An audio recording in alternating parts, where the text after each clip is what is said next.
They attacked the flames from the house that exploded Sunday night.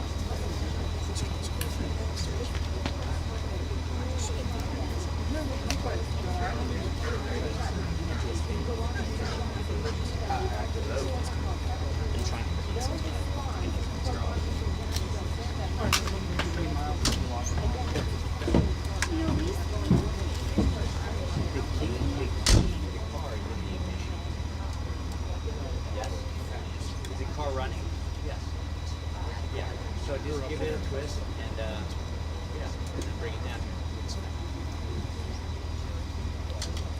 Just to give you an idea of what you might have a really firefighters have to face, you're able to see videos of just how intense these flames nothing were. started, so it's You about to know start, though. that first responders were there Did it turn out? Did it turn out good? the situation, as we have reported before, that there were other neighbors who quickly jumped into action as well, helping the 82-year-old resident in that home as he jumped from the upper balcony.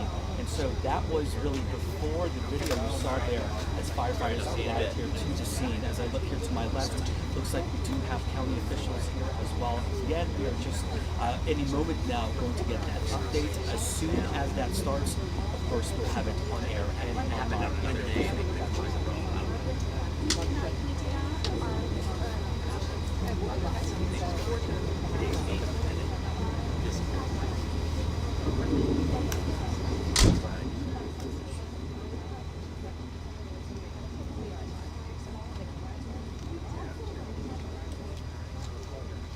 correct. That is just based off of the dispatch calls that we were hearing. So essentially, it's the communication among the people who are wanting to get back.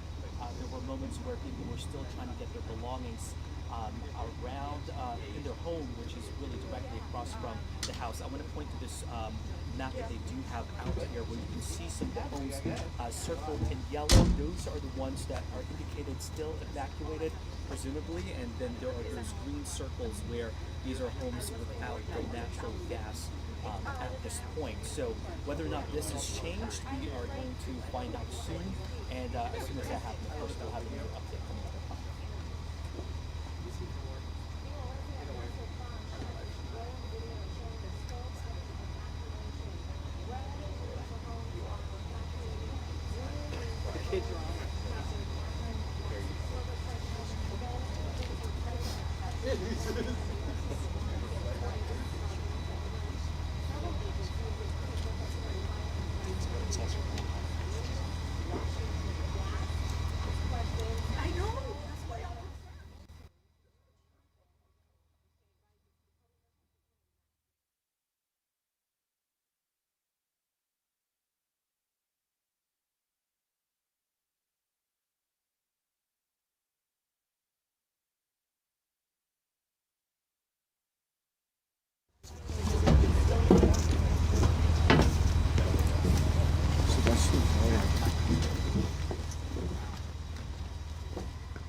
You guys all good? Everyone's good with microphones, everything? All right. So good afternoon, everyone. Thank you for being here. My name is Mitchell Clark. I'm the Public Information Officer for the Fairfax County Fire Rescue Department. Today, we're here to discuss the updates that we have for the explosion and the ongoing hazardous materials incident that we have on Quail Pond Road. Behind me, we have the Assistant Chief Operations for Fairfax County Fire Rescue, Eric Craven, our Police Department, the NTSB, and our Border Supervisors. Additionally, today we also released some body-worn camera footage from our firefighters, and we'll continue to release more information as we have that. I ask that you hold all your questions till the end, and we'll try our best to answer them, but in the case that we can't, we will follow up with you at the end. Thank you. Chief. Thank you. Good afternoon. Fairfax County Fire and Rescue units responded to the 14,000 block of Quail Pond Court in Centerville, Virginia, for a reported explosion in a single-family residence. The fire was quickly suppressed as personnel simultaneously addressed an apparent natural gas leak in the vicinity. The incident response, which grew to 2 alarms, transitioned to a hazmat natural gas leak incident, leading to the evacuation of many homes. 1 occupant and 1 neighbor both sustained minor, non-life-threatening injuries and were transported to local hospitals and is subsequently released. Gas service was disrupted to approximately 86 homes, and the evacuation grew to a total of 46 homes. There are both natural gas transmission as well as distribution lines in the area. The Fire and Rescue Department is now assisting both gas companies operating in the area, as well as federal and state agencies, as they work to determine the source of the leak and also maintain safety in our community. Williams Pipeline has isolated their pipeline, which is the transmission line, and continues to monitor their system conditions while also conducting additional monitoring at our request and is committing to continuing that support. Currently, Washington Gas is investigating a loss in pressure within a line at the 5200 block of Belle Plains Drive. Washington Gas will continue to find and repair any leaks associated with the loss in pressure on that line on Belle Plains Drive. It's estimated that this could take 48 hours or longer. Fairfax County reoccupancy plan is zoned out geographically in the area, and the timeline is dependent on two outcomes. The first, the location, repair of any of all leaks in compliance with the state and federal authorities operating on site. And then second, the Fairfax County Fire and Rescue Department conducting atmospheric monitoring inside all residences and ensuring that they have normal readings that are maintained prior to them being reoccupied. Thank you.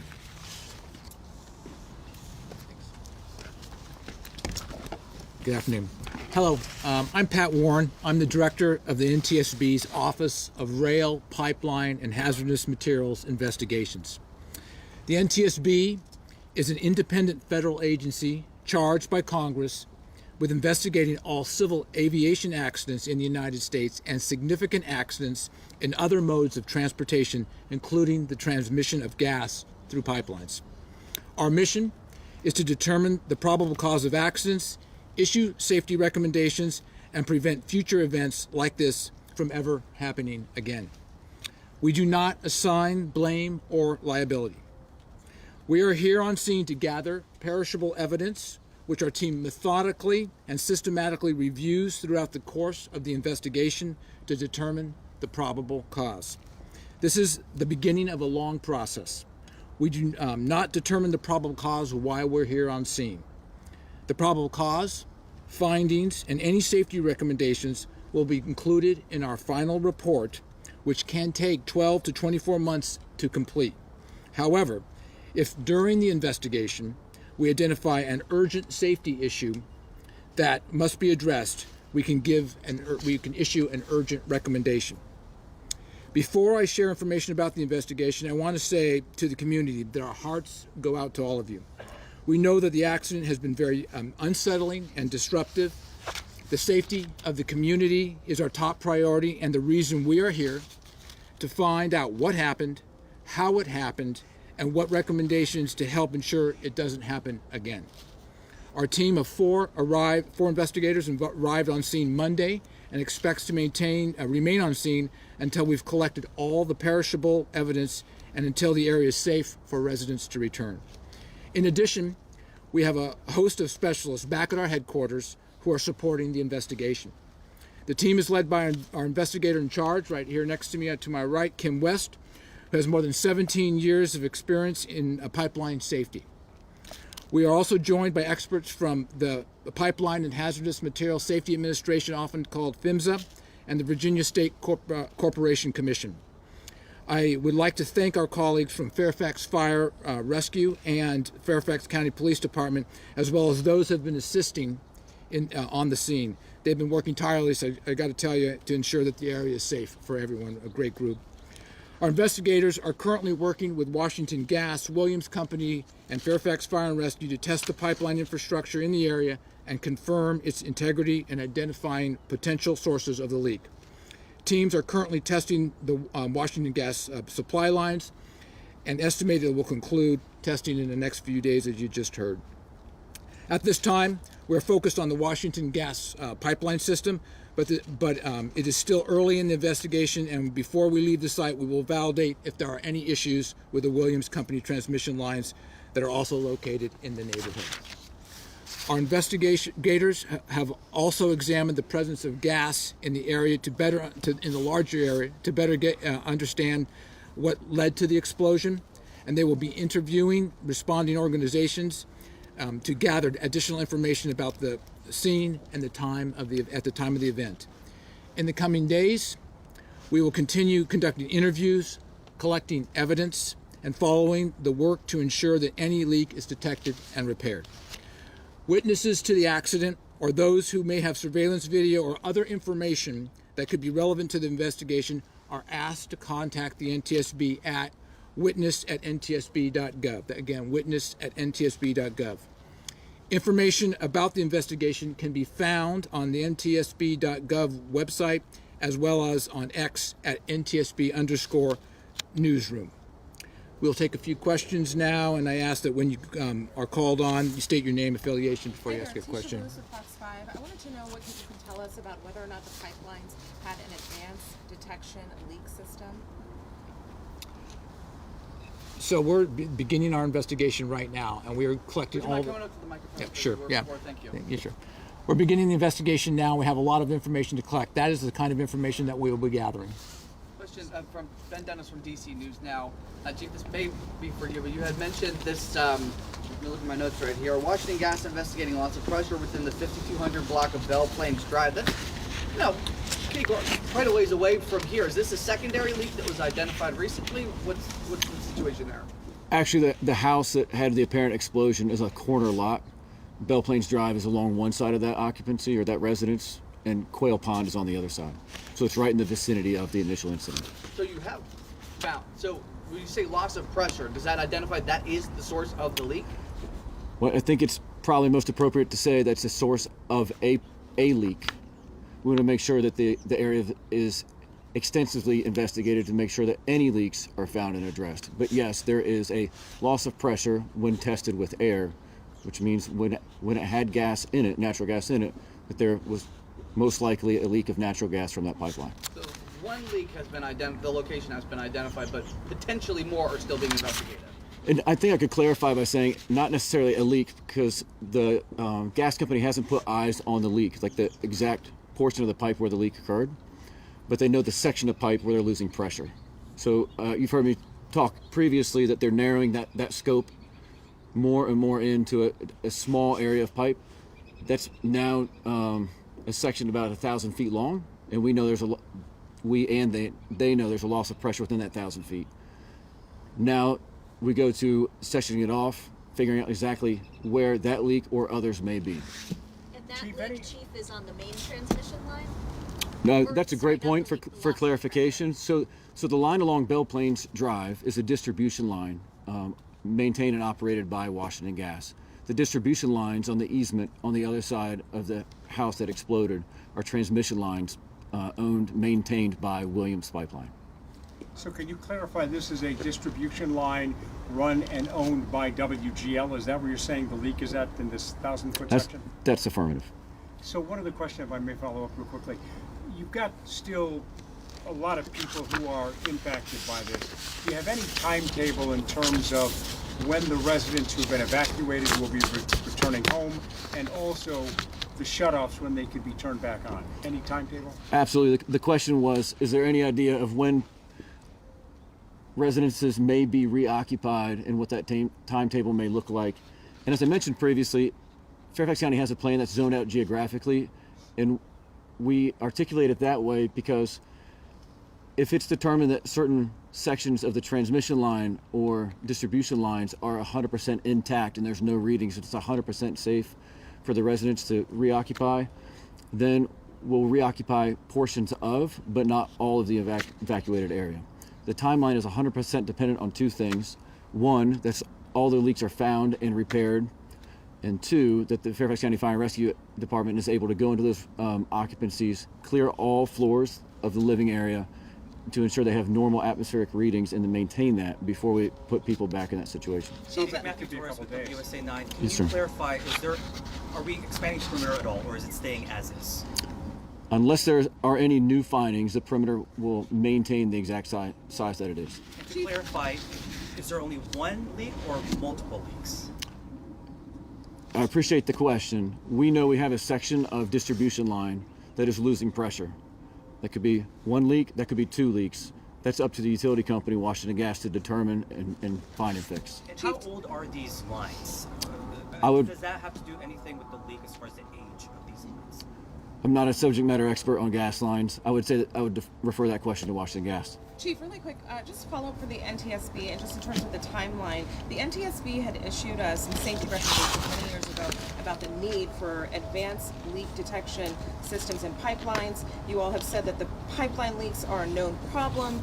In fact, it was your most wanted improvement in 2023. Are those rules in place right now for pipeline systems? And if they're not, can you explain why they're not in place? So NTSB has put out a recommendation asking for leak detection, recommending leak detection in the different pipeline systems out there. Many of them have them to some degree or another. For this particular case, it's some information that we still need to gather, and as the investigation goes on, we'll make sure we check on that. And then let me just ask, is there a representative from Washington Gas here right now? So, Okay, so what is your message to people who have questions for Washington Gas and they feel like they have not been responsive? What is their message that you all would like to relay for this neighborhood that's impacted and potentially many more who could be impacted? Sure. Yeah, I think it'd be fair to say Washington Gas can speak on their own behalf, and I would not even try to represent them. So Right, but they haven't. They haven't what? They haven't spoken on their behalf. Yeah, I would refer you to their website or their designee. Thank you. Are you getting cooperation from them? Are they cooperating with you as a party with the NTSB, as a party to the investigation, sir? No, if the question is Washington Gas a party of the investigation? They are a party of the investigation, and they are cooperating. Sir, can you explain? I think the general public is probably familiar with the types of things that you're looking for in an aviation incident or maybe a railway incident, maybe less familiar in these types of incidents. Can you explain, generally speaking, the types of evidence that you're looking to gather, the types of questions you're trying to answer when you're looking at an incident like this? Sure. So the question is, what kinds of things do we ask and look for at these different accidents? We look in three general areas. We look at the environment, how the earth was, how the ground was, how the weather was. Often have some impact on the investigation. We look at the people involved, so the humans involved in it and what they were doing, whether they were technicians, whether they were in a control room or any other phase of the operation, as well as people who live and working around and observed anything out there. And we also look at the equipment, and in this case, it's the pipeline itself largely, and anything that goes with it. So we take a look at all those things, and that's part of our evidence gathering and then analysis. Do we know what type of material the pipelines are made of? So that's part of what we're doing right now. We're identifying what all the materials are that these particular pipelines are made of, and as the chief just said, as we isolate where we think their leak occurred or their gas escaped, then we'll be able to hone in better on what those materials were. Question about the timeline. Do you know how long it took from the call for the smell of gas earlier in the day, between that call and how long it took for Washington Gas to show up and start investigating? We do not have that information. That would be Washington Gas's records. I can tell you that Fairfax County's 911 center received the call, and just over 5 minutes later, Fairfax County Fire and Rescue Departments and surrounding jurisdictions had units on scene at the reported house explosion. Chief, considering the... Let me just say, what the NTSB will do right now is that we are gathering all that information for the timelines. The question is, what's the timeline for what happened from before the accident, during the accident, and past the accident. So we are collecting all that information, and we will create a timeline. And it can be complex because many people have a bit of information about it, and that's what we ask. If you have information about it, come to our witness at the ntsb.gov address and let us know if you have some further information. But we will. That's part of the investigation. Chief, considering the magnitude, and we've seen the video of the fire and the explosion and the body cam video, we say there's 2 minor injuries. Is it pretty amazing that out of this, there's only 2 injuries, that you don't have a death toll that could have been considerably much higher considering the magnitude, and so many pipelines running in this general vicinity? Absolutely. I would say that the occupant of the house, who was inside at the time of the explosion and then was assisted out by a neighbor after the explosion, is extremely fortunate. And thankfully they had neighbors that were willing to step up and assist them in such a time of peril. Supervisor Smith, there's been a few questions about accountability. I realize these agencies are probably not in the position to speak on behalf of Washington Gas, neither are you, but your constituents have a lot of questions for these companies who make a lot of money off of, you know, the services they provide. Would you like to see some more accountability from these companies that are out here and doing work and not answering questions from Can we a lot get of your your name, please, constituents? before you... Kathy Smith, I'm the Sully District Supervisor. We have such great professionals that work in Fairfax County with the fire and the police. I think it should be reassuring to the community that the NTSB is out here and they will ask the right questions.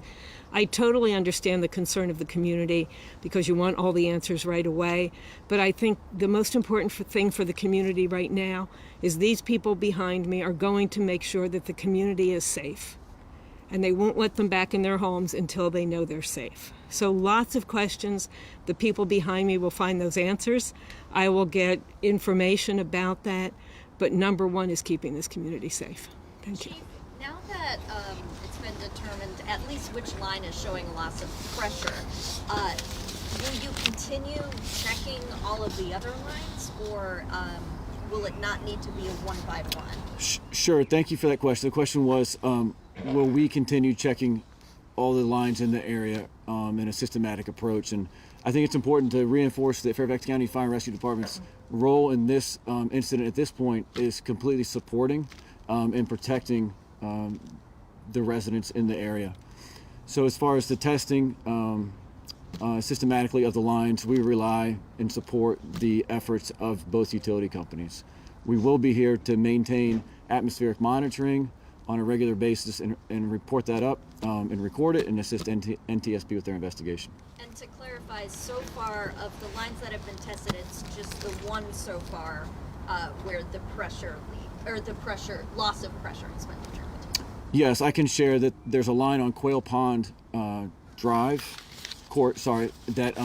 was tested and maintained pressure. This is the second line that's being tested, and it lost pressure. The extent of the leak yet to be determined. Chief, and specifically, where is that 1,000-foot area that you're checking that's being looked at? It runs alongside of the lot of the house that exploded in either direction. You said 5200 block of Bell Plains Drive. Bell Plains Drive. And that's Washington Gas. It is a Washington Gas line, correct.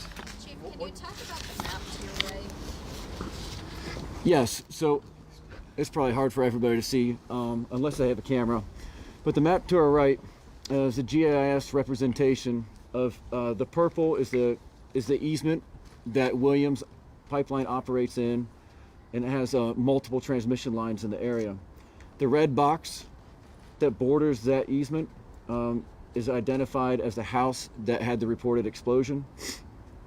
The houses that are highlighted different colors, that's coding for our operations at the Instant Command Post to identify which homes, one, do not no longer have natural gas service provided to them, or have been shut off at the meter by us, and then secondly, those homes that have been evacuated by us and they found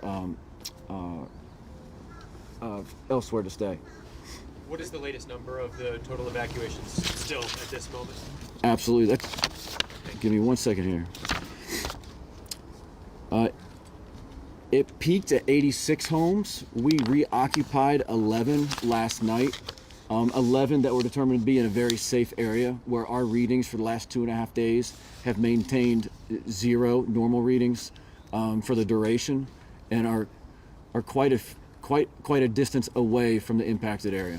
So then is the number no longer 30 then of evacuations? Has it gone up? I'm sorry, 86 homes without gas service. My apologies. We peaked at 46 that were evacuated. 11 of those have since been reoccupied. 35 outstanding.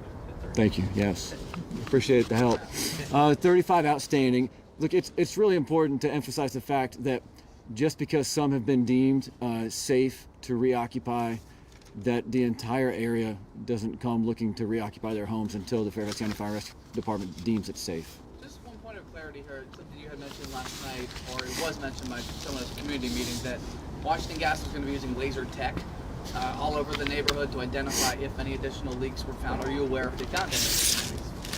I can confirm that they are in the area using that laser technology, which I don't know much about, to find any leaks or abnormal readings. What the results have not been reported to us. For the NTSB, how long do you expect you to be here, collecting your evidence and gathering information?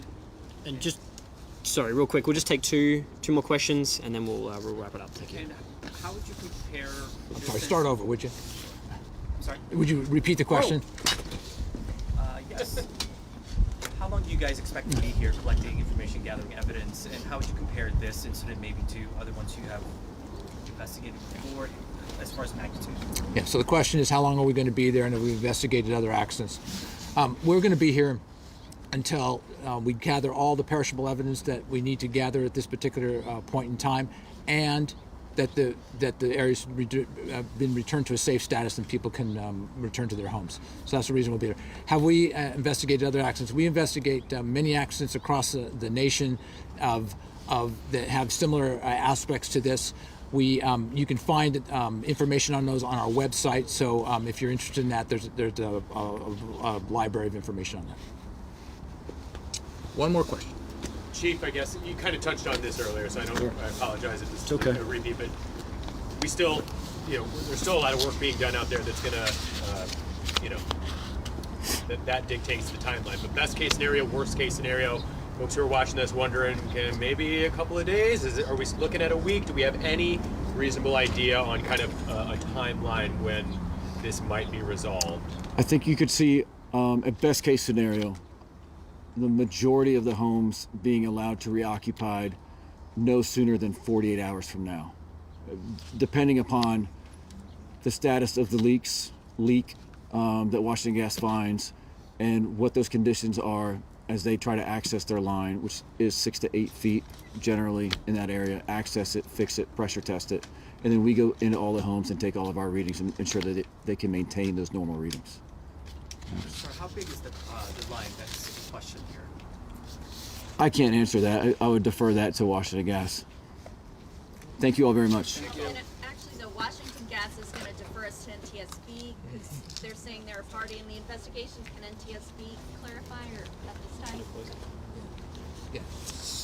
So, when we do the investigation, we will know what size all the pipes are. We will find out what the materials they are made of. We will find out when they were manufactured. We will know the dates they were manufactured. We will gather all that information, and then we will analyze it to determine whether any of that is germane to why the accident occurred, and then come up with recommendations on how to prevent it in the future.